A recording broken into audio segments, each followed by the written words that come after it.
Hey guys, so I'm here today with Thomas Aquinas, and maybe you can tell us, Thomas, who are you and what do you believe in?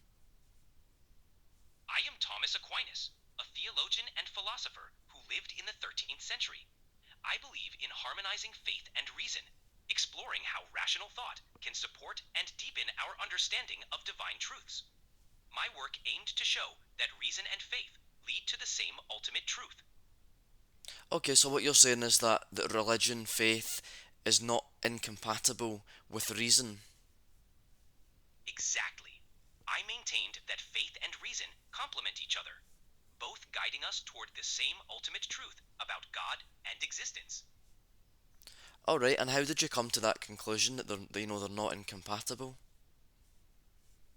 I came to this conclusion by analyzing both philosophical arguments and theological teachings. Observing how reason can support faith and vice versa convinced me they are harmonious. Alright, so can you tell me a bit more about your philosophy then? What are you proposing in your philosophy? Certainly, my philosophy, often called Thomism, proposes that we can use reason to understand natural truths and divine revelation. I emphasize that all knowledge ultimately points to God, and that our intellectual pursuits can lead us closer to the divine. What about your five ways? I've heard people talk about your five ways. What are they? The five ways are my arguments for God's existence. They are the argument from motion, which posits a first unmoved mover; the argument from causation, suggesting a first uncaused cause; the argument from contingency, pointing to a necessary being; the argument from degrees of perfection, identifying a source of all perfection; and the argument from design, which infers an intelligent designer from the order in the universe. Can you please explain each of those ways in more detail and give some examples? Certainly, for the argument from motion, we observe things in motion, and reason there must be a first unmoved mover, God. For causation, everything has a cause, so there must be an uncaused first cause. Contingency notes that because things exist contingently, there must be a necessary being. Degrees of perfection argue that varying qualities imply a perfect source.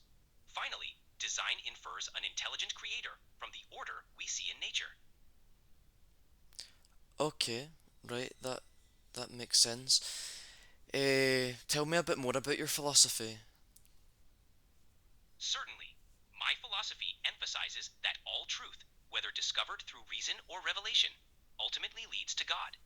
I sought to reconcile Aristotelian philosophy with Christian theology, showing that faith and reason are not at odds, but instead enrich each other. My works, like the Summa Theologica, aimed to provide a comprehensive understanding of God's nature, human purpose, and moral principles. What are your main points in the Summa Theologica? So in that book that you wrote, like what is your argument really?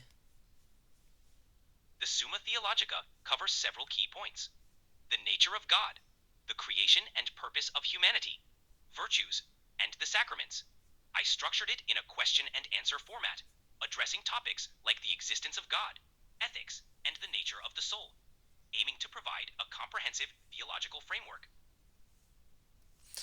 But I've got a question, Thomas, because obviously you were Catholic, right? Yes, I was a devout Catholic, and my work aimed to deepen the understanding of Catholic doctrine through reason and faith. But my question is like, why does if religion can be reconciled with logic, why does it have to be specifically the Catholic religion? Wouldn't it be possible to also reconcile faith from other religions with logic and reason? That's a thoughtful question.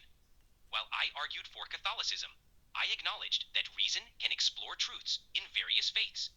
My focus was on harmonizing Catholic doctrine with reason, but I believed that the pursuit of truth through reason is universal, benefiting all faiths.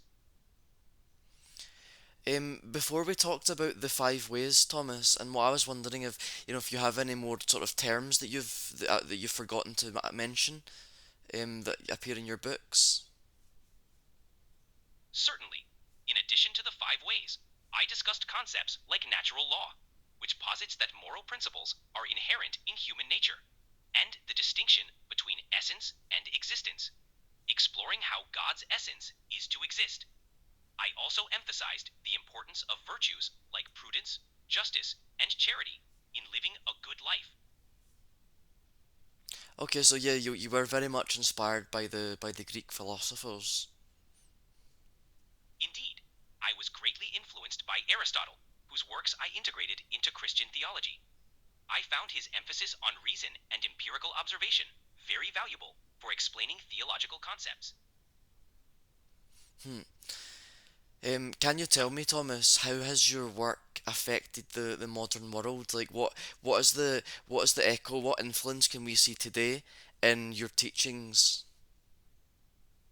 Certainly, my work has had a lasting impact on philosophy and theology. Thomism remains influential in Catholic education, shaping moral and ethical discussions. My integration of reason and faith continues to inspire those exploring the relationship between science, philosophy, and religion. Okay. Yeah, it's been a good chat. I just would like to ask you one last question. I'd like to ask, what is your the question, what is truth? What would your answer be to that question?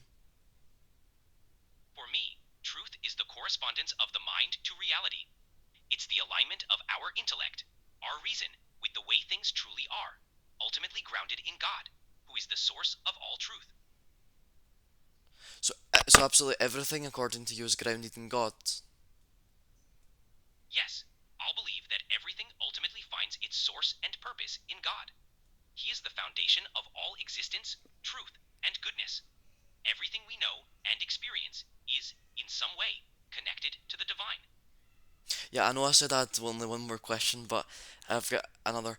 I wonder, like, how do you know it's the Christian God? Like, I want to know how did you come to that conclusion that the God behind reality is the God that's talked about in the Bible? Through reason and faith, I found the Christian understanding of God best explained the evidence of creation and the moral order. Revelation through Scripture and Christ confirmed and deepened my philosophical conclusions. The coherence of Christian doctrine with the truths I observed in nature and reason led me to conclude that the God of the Bible is the ultimate source of all things. Okay, Thomas. Well, thank you for your time.